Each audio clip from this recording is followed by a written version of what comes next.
Back to another video. In this video, I'm going to be doing something that I'm partially excited for, kind of terrified for, and it is doing a threshold field test. What is a threshold field test? So if you have never heard of what this is, it essentially is a run where you do an all-out effort for 20 to 30 minutes, and you take the average of that heart rate, and I believe your threshold interval is like 95% of that heart rate. So it's helpful for scheduling your runs and really understanding the best heart rate range for you to work at. So why am I doing this? In my own running schedule, I do heart rate based intervals. Just a side note, if you're not so familiar with the way you can set your targets, you could either do it based on pace or on heart rate. And I personally chose heart rate because the pace training didn't work so well for me. And if you can believe it, I have never done a threshold field test. So I kind of blindly set my heart rate zones. So it's very important that I understand these intervals properly. And it's been at least 6 months since I've actually done a threshold run for more than 20 minutes at a time without any breaks. So it's going to be very helpful for me to see this data. This morning, I'm going to be doing the threshold test, and I'm thinking of doing 20 minutes at threshold, like I said before, and I'll do a quick warm-up before, maybe 10 minutes easy with a bit of strides, and then I'll do my 20 minutes at threshold, and then from there, I'll probably continue running easy just to get to my distance target for the day, like 12-13 kilometers, and then I'll come home and analyze the data. I don't have any fun running videos for this one, but I just run in a circle usually when I'm doing speed workouts. I find it helps me, mentally disconnect from the running and from the fact that this is difficult. Now let's take a look at the data. So looking back at the data, I actually had pretty even pace splits throughout the entire run, which was nice to see.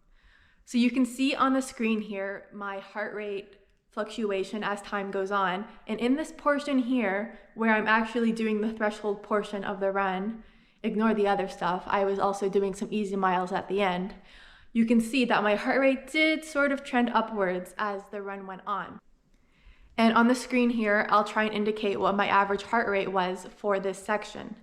So this is supposed to be my lactate threshold heart rate, and based on that number, I'm able to calculate the rest of my heart rate zones. According to the website I was using, the recovery zone heart rate is 0 to 68% of your LTHR. The endurance or easy heart rate zone is supposed to be equal to 69 to 83% of your LTHR. Your tempo heart rate zone is supposed to be 84 to 94% of your LTHR. And then your threshold heart rate zone is supposed to be 95 to 105% of your LTHR. And finally, your VO2 max heart rate zone is supposed to be above 106% of your LTHR. So for me, these numbers work out to the following. So these are all the zones that I calculated based on the LTHR of 182 beats per minute. You can pause and take a look if you want, but I'm going to discuss and compare to my previous heart rate zones.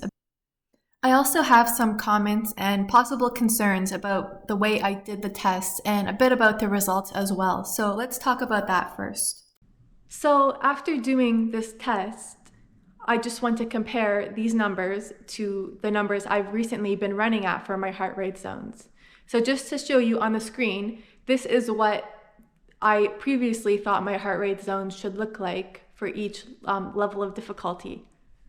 And these are how the new heart rate zones would be set up according to this field test.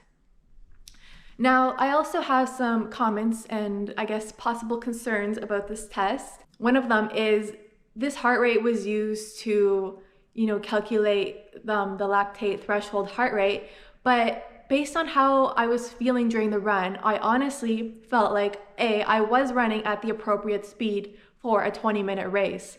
It felt not too difficult, but I was definitely pushing myself. But B, I didn't feel any lactate building in my legs. Normally, when I do a threshold run as a speed workout, with shorter intervals, I feel the burn in my legs, which is the lactate building up. But in this run, even though it was almost 20 minutes long, I didn't feel that at all. I did feel like I was pushing myself, but my breathing was controlled, and I, again, did not have that burning in my legs. Now, it may be a good thing that I didn't have that burning because I usually start to slow down after the lactate is building up. So I don't know for sure if I was going fast enough for this test or not. This test was very interesting to do, and I'm a bit surprised by the results and also not entirely surprised. For the easy interval, I was surprised, I guess, to see that my low end of the range is 125 beats per minute, which I could never maintain while running. But it was interesting to see that my previous easy heart rate range ends at 155 beats per minute, which is a bit higher than the new recommended range.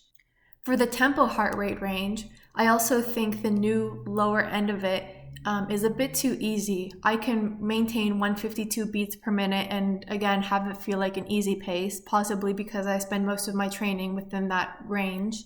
I don't have any complaints with the upper end of that. 171 beats per minute is close to my previous end for that, 172. And for the threshold range, I think most of that range, again, overlaps with my previous heart rate range, but I don't think I could touch 191 beats per minute. And then I think it's a bit of an issue that the VO2 max interval is telling me that I should exceed 191 beats per minute because I don't think I could do that. I physically could not push myself that hard and maintain that for, like, let's say 3 minutes.